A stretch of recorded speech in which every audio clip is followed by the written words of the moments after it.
dans Genèse chapitre 1 jusqu'au verset 2, le Seigneur a créé toutes choses. Il a dit bon, bon, bon. Et l'ensemble de tout ce que Dieu a créé, à la fin, il a dit très bon. Voilà. Le Seigneur dit bonne chose. C'est quand Dieu dit bonne, ça veut dire que c'est excellent. Amen. Excellent. Alors l'excellence peut être ton travail, ta promotion, tout ce que tu désires, mais excellent, bonne. Amen. Et pourquoi le Seigneur nous dit-il cela? Nous allons aller dans Genèse pour comprendre la source.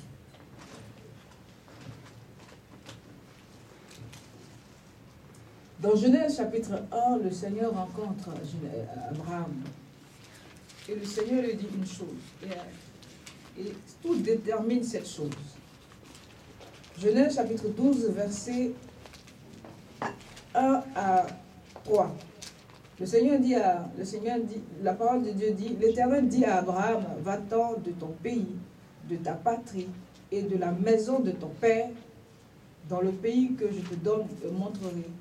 Je ferai de toi une grande nation et je te bénirai. Je rendrai ton nom grand et tu seras une source de bénédiction. Je bénirai ceux qui te béniront et je maudirai ceux qui te maudiront. Et toutes les familles de la terre seront bénies en toi. Voilà. Toutes les familles de la terre seront bénies en toi. Le Seigneur parle à Abraham, mais à travers Abraham, le Seigneur parle de quelqu'un. Qui est cette personne? Nous allons aller dans Genèse chapitre 25, verset 4. Genèse chapitre 25, verset 4, le Seigneur dit, l'Éternel dit à Abraham, dit à Abraham et d'Abraham dit à Isaac, je multiplierai ta postérité comme les étoiles du ciel. Et je donnerai à ta postérité toutes ces contrées et toutes les nations de la terre seront bénies en ta postérité. Amen. Amen. Nous allons dans Luc chapitre 2, verset 35. Je vous dis ça parce que c'est ce que Dieu donne. Alléluia. Voilà, c'est ce que Dieu donne. Ça veut dire que le Seigneur nous amène dans une progression pour comprendre son travail. Amen. Et ensuite, après, Luc chapitre 2, 35. Celui dont le Seigneur parle d'Abraham jusqu'à Isaac, puis Jacob, va venir. Mais pas comme un ange, pas comme un esprit. Il va naître d'une personne. La parole nous dit dans Luc chapitre 35,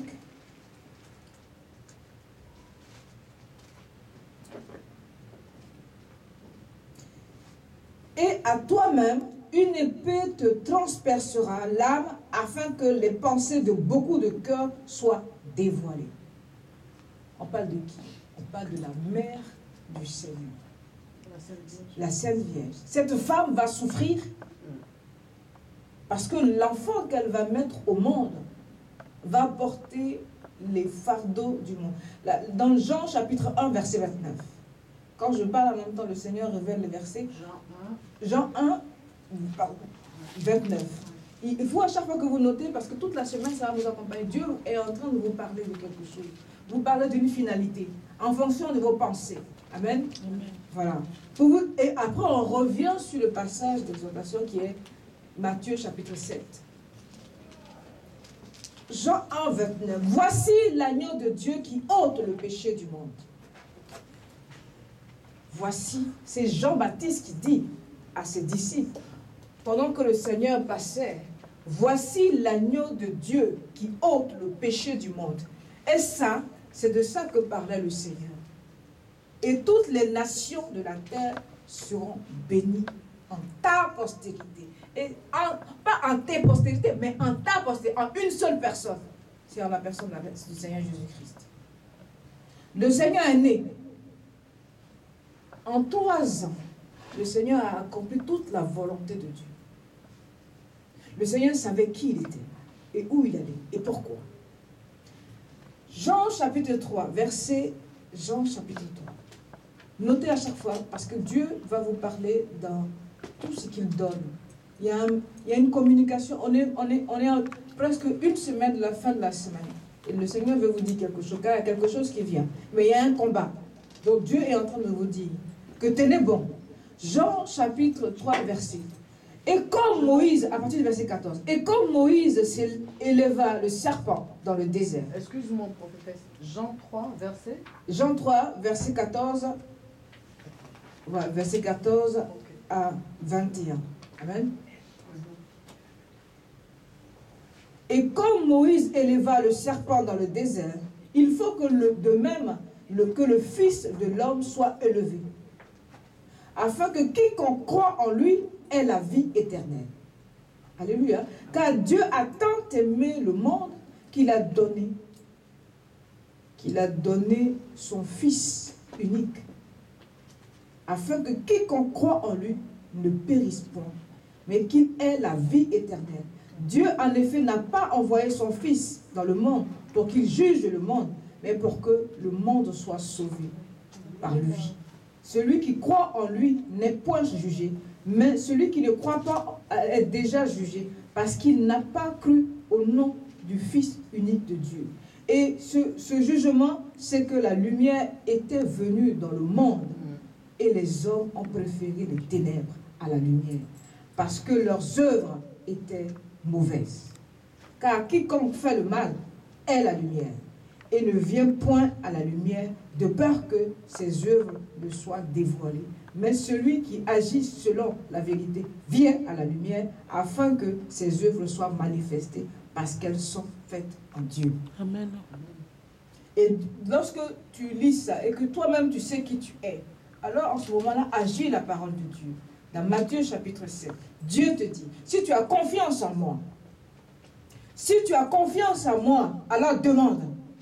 Amen. Celui qui n'a pas confiance en Dieu ne peut pas demander à Dieu. Il ne peut pas demander à Dieu, c'est avoir confiance en lui. Demander à Dieu, c'est mettre sa confiance en lui. Le psaume 37 dit, recommande ton sort à l'Éternel, et l'Éternel te donnera ce que ton cœur désire. Si tu sais que Dieu est capable de transformer les choses, quel que soit, tu crois. Amen. Tu demandes. Il dit demander. C'est le Seigneur Jésus-Christ, l'agneau de Dieu qui ôte le péché du monde. L'agneau de Dieu qui brise les jougs. L'agneau de Dieu qui ôte les jougs de la société. Amen. Il dit demander. Il dit demander et l'on vous donnera. Qui donne? C'est Dieu. Amen. Cherchez et vous trouverez. Frappez et l'on vous ouvrira. Si tu n'oses pas demander, mais tu ne peux pas savoir ce que la personne va répondre. Amen. Et ça, c'est depuis Abraham. Le Seigneur dit que ceux qui croiront en toi, la bénédiction, seront bénis. Mais ceux qui ne croiront pas en toi seront maudits. À partir du moment où tu as accepté le Seigneur, tu es dans la bénédiction d'Abraham. Amen. Hein? Tu n'es pas hébreu, mais tu es dans la bénédiction d'Abraham. Bien aimé, quand vous lisez, quand vous étudiez la parole de Dieu, vous vous rendez compte que les origines même d'Abraham sont araméniennes. Il est de la Mésopotamie. C'est là le jardin d'Éden en Irak. Donc l'histoire qui se passe actuellement n'a pas lieu d'être. Parce que quand vous étudiez la parole de Dieu, vous vous rendez compte que là où Abraham est passé, c'est là que le peuple est passé. La terre qu'il a achetée, c'est la terre qu'il a achetée. Là où il a puisé le puits, il a demandé des témoignages. Donc en fait, c'était quelqu'un qui était juste parce qu'il croyait en Dieu. Il n'a pas vu. La seule chose qu'il possédait, c'était le sépulcre familial. Abraham n'a rien possédé. Il n'a possédé que des bétails qui étaient son bien. Il était nomade. Sa seule possession, c'est le sépulcre là où il a enterré sa femme et là où lui-même on l'a enterré. Voilà ce qu'il a possédé. Parce que Dieu lui a dit, c'est ta postérité qui possédera cette terre sur lesquelles tu te trouves. Il dit, fais le tour. Dieu nous demande de faire le tour. Fais le tour de ce que tu veux et tu demandes. Amen. Mais si tu ne demandes pas parce que tu dis que non, mais tu ne sens pas. Non, tu n'as pas besoin de sentir, il te sent. Dieu te sent. Agar, l'Égyptienne, dit, celui qui me voit, Ata El-Roi, celui qui me voit, elle était égyptienne. Elle parlait du Dieu d'Abraham. Et le Seigneur dit à Abraham, c'est ta postérité en parlant d'Israël. Et cette postérité, il rentrera dans ta bénédiction, il aura 12 princes. Amen. Parce que c'est toi, ceux qui viennent de toi bénéficieront de ta bénédiction. Amen. Parce que c'était la postérité d'Abraham, alors Ismaël sera aussi béni. Il aura Amen. aussi 12. Amen. Voilà. Amen. C'est-à-dire par nous, ceux pour lesquels nous intercédons, Dieu va accepter. Abraham intercède pour l'autre, son neveu. Et Dieu dit, parce que tu as dit, alors j'épargnerai la ville. À Amen, cause de toi, hein? Dieu peut épargner toute une ville. Amen. Parce que tu es une nation. Le Seigneur dit à Rebecca, tu as 2 nations dans ton ventre. Amen. Il ne dit pas que tu as 2 enfants. Tu as 2 nations dans ton ventre. Et il dit, la Bible dit, que lorsque Jacob est sorti, il tenait le talon de Saül, son frère Esau. Il tenait il y a quelqu'un qui tient ton talon. C'est ça que tu dois refuser. Au nom de Jésus. Le Seigneur dit, demande. Il faut demander. Le Seigneur nous parle, il dit, plus au chapitre 6, Jean, c'est ça? toujours on est dans Matthieu. Matthieu, d'accord. Dans Matthieu chapitre 6, le Seigneur dit, nul ne peut servir 2 maîtres, En vérité. car ou il haïra l'un et aimera l'autre, ou il s'attachera à l'un et méprisera l'autre. Vous ne pouvez servir Dieu et Mammon. C'est pourquoi je vous dis, ne vous inquiétez pas pour votre vie, de ce que vous mangerez, ni pour votre corps, de quoi vous serez vêtus. La vie est-elle pas plus que la nourriture et le corps plus que le vêtement? Regardez les oiseaux. Oui, regarde les oiseaux, comment ils sont bien vêtus. Amen, hein? Je l'ai lu ça hier soir. Tu vois donc, Dieu t'a parlé. Révélation. Amen, alléluia. Dieu nous parle à travers sa parole. Tu l'as saisie et tu l'acceptes sur toi, c'est agi. Car nous-mêmes, nous sommes la parole. C'est la parole que les gens proclament sur toi puis bloquent ta vie. C'est cette même parole. Dieu dit, si tu crois en cette parole, elle agira en toi. Donc quand les personnes proclament, Dieu a proclamé. La Bible dit quoi? La Bible dit que Abraham a entendu la voix. Et au chapitre 14, lorsque Abraham rencontra Melchisedec et qu'il fait le sacrifice et dit, il donne toute la dîme à Melchisedec, il bénit Abraham. Plus loin, on dit, Dieu a apparu à Abraham. Amen. Tant que tu n'as pas fait le pas, Dieu ne peut pas venir vers toi. Amen. Il faut qu'il y ait une action de ta part, une volonté de ta part pour que Dieu vienne vers toi. Amen. Et Dieu va te parler face à face. Amen. Quand le Seigneur a observé Abraham, il a vu qu'Abraham effectivement croyait en lui et qu'il s'est détaché de tout bien terrestre. Et qu'il a mis sa confiance. Il dit non, je ne prendrai rien de toi, de peur que tu dises que c'est toi qui m'as enrichi. Abraham ne voulait rien d'un païen. Abraham ne voulait pas qu'un païen lui dise, c'est moi qui ai enrichi Abraham. Ce n'est pas son Dieu vivant. Il dit non, il ne faut pas qu'il y ait confusion. Il ne faut pas qu'il y ait confusion dans ta vie. Refuse cela. Abraham dit non, je ne veux pas de toi parce que mon Dieu m'a promis. Et je crois en sa promesse. La Bible dit que Dieu a béni Abraham de toutes choses. Amen. Amen. Alléluia. Amen. Dans Genèse chapitre 18, les anges, 3 anges rencontrent Abraham et l'un d'entre eux qui est Christ va dire à Abraham, il faut que tu gardes pour que quand tu es dans des moments, parce que la dernière semaine qui va s'achever, ça ne sera pas du gâteau. Il y aura beaucoup de tribulations. Genèse chapitre 18, verset 17. Alors l'Éternel dit, cacherai-je à Abraham ce que je vais faire? Abraham deviendra certainement une nation grande et puissante. Et en lui seront bénies toutes les nations de la terre. Car je l'ai choisi afin qu'il ordonne à ses fils et à sa maison après lui de garder la voie de l'Éternel et en pratiquant la droiture et la justice et qu'ainsi l'Éternel accomplisse en faveur d'Abraham les promesses qu'il lui a faites. Ça veut dire que quand Dieu a une promesse en toi, il ne te cache rien. L'ennemi va s'agiter, Dieu te révèle avant que l'ennemi ne fasse. Le Seigneur ne peut rien te cacher. Mais toutes les révélations de Dieu se font à travers la prière. À travers le recul. Dieu se dit à lui-même. On parle du Seigneur Jésus-Christ. Il y avait 3 personnes.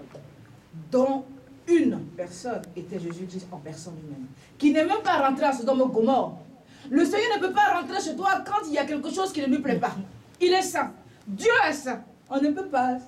Non, on ne peut pas raisonner sur la sainteté de Dieu. Il est saint. Il ne peut pas changer. Il est immuable. Il est transcendant. On ne peut pas changer Dieu en fonction de nous. Dieu est saint. Dieu n'est pas rentré à Sodome parce que Sodome était dans un moment critique. Il fallait la confirmation de 2 anges. La confirmation est que lorsqu'ils sont rentrés, ils ont dit, donne-nous ces personnes pour qu'on abuse d'eux.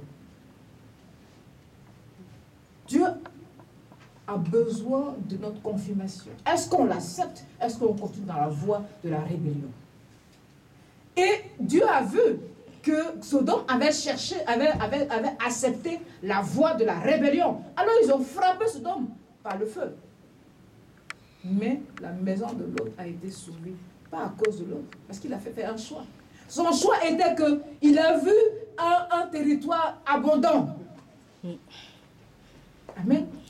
L'amour qu'Abraham avait en lui, il dit non, toi et moi, on ne peut pas se séparer.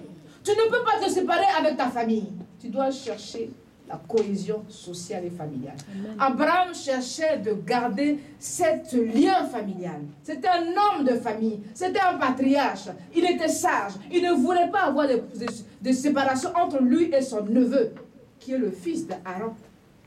Il a dit, regarde, choisis. Tu vas à gauche, moi je vais à droite. Tu vas à droite, moi je vais à gauche. Parce qu'il ne veut pas à cause des richesses, se séparer de son lien de sang.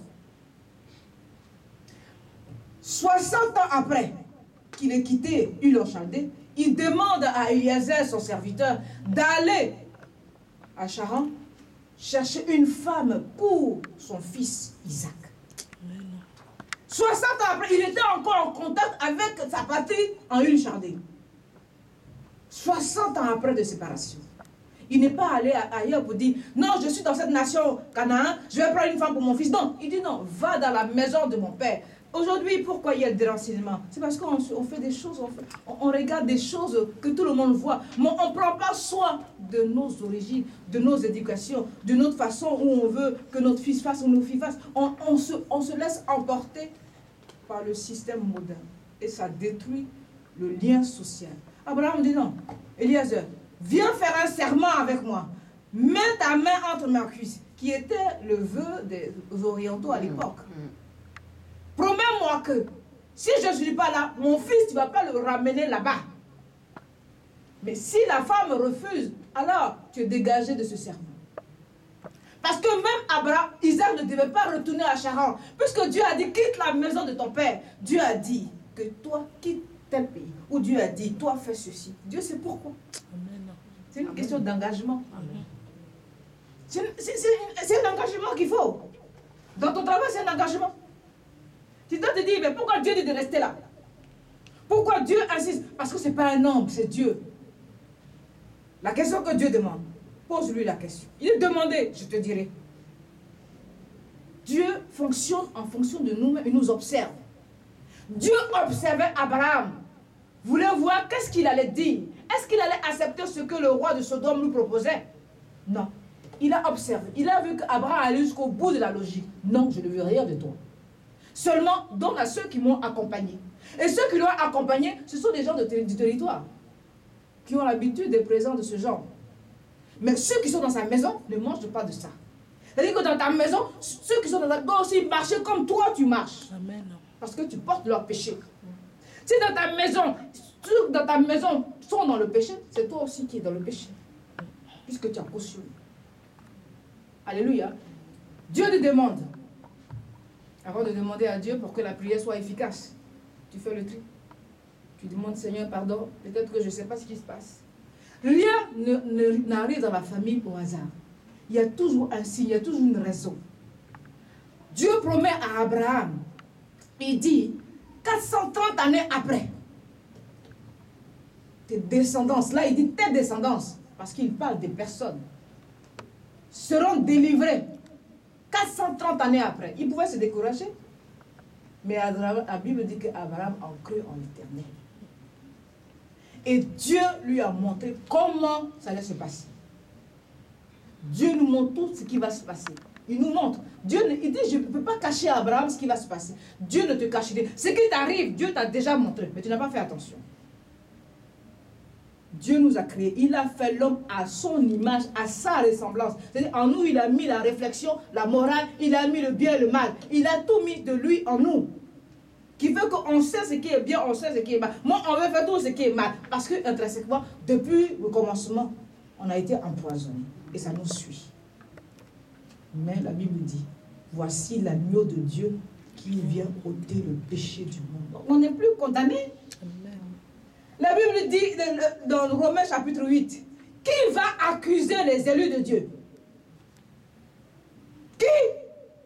Mais c'est nous-mêmes qui nous accusons par notre comportement, notre attitude. Parce que Dieu veut nous bénir. Dieu dit à Noé, regarde dans la nuée, quand tu verras l'arc-en-ciel, et quand moi je verrai, je me souviendrai de la promesse que je t'ai faite. Donc quand tu regardes le ciel blanc, tu dis c'est Dieu qui a créé. C'est une promesse. Elle ne va pas tomber sur toi. Il ne va pas tomber sur toi. Ça veut dire que Dieu nous a bénis. Dieu a béni. Dieu n'a maudit personne. Depuis le ventre de ta mère, Dieu te connaissait. Parce qu'avant même que ta mère ne te porte, Dieu avait déjà décidé que tu viennes en vie dans son ventre. C'est dans le ventre que tout change. Pourquoi? Parce que la mère est sur la terre. L'enfant est à l'intérieur. L'enfant se constitue. La mère absorbe ce qui se passe sur la terre. La mère est en colère. La mère est en discussion. La mère est dans l'idolâtrie. L'enfant reçoit. C'est depuis le ventre qu'il y a une connexion. Je prends la bénédiction que Dieu m'a donnée ou je la perds. Et donc l'enfant naît avec une malédiction, avec des formations, avec ceci, avec cela. Ce n'est pas Dieu. C'est la mère, le père. C'est pour ça que quand l'enfant naît, le père accuse la mère. Pourquoi? Parce qu'il se rend compte que tout s'est passé dans le ventre. Mais lui aussi, parce que c'est le lien de sang. C'est par le lien de sang que toute malédiction se manifeste. Si ton père s'allie avec une païenne, le péché de la païenne attaque ton père, ça t'attaque aussi. Vous voyez? En fait, c'est comme ça que nous, les choses se bloquent. Mais la Bible dit que si tu acceptes le Seigneur, c'est pour ça qu'il y a dans l'église catholique, les mères baptisent leurs enfants. On peut comprendre.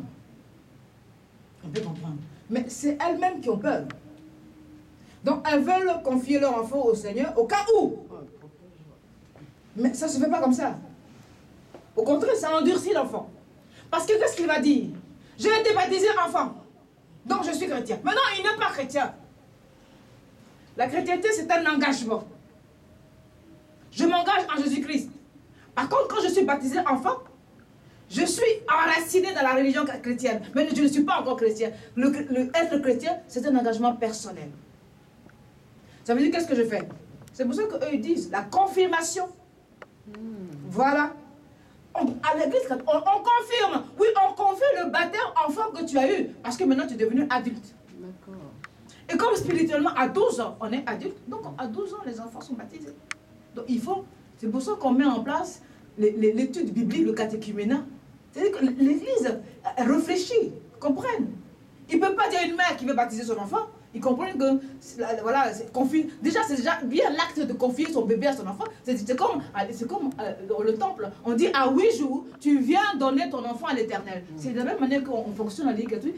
L'enfant, un bébé, il vient de baptiser l'enfant. C'est comme confier son enfant à l'Éternel. C'est la procédure biblique que Dieu dit. À 8 jours, amenez-moi vos enfants, ils se concilient. Donc c'est un peu le même fonctionnement. Sauf que l'Église catholique dit quoi? Lorsque l'enfant grandit, on fait la confirmation du baptême. C'est-à-dire que tu confirmes qu'effectivement tu acceptes le Seigneur parce que maintenant tu sais. Donc on t'apprend les paroles bibliques, on t'apprend qui est le Seigneur Jésus-Christ. Si tu ne connais pas le Seigneur Jésus, tu ne peux pas comprendre ce qu'il peut faire. C'est la connaissance du Christ qui te convaincra de sa capacité à transformer ta vie. Amen. Amen. Donc Dieu vous a parlé. Que Dieu vous accompagne.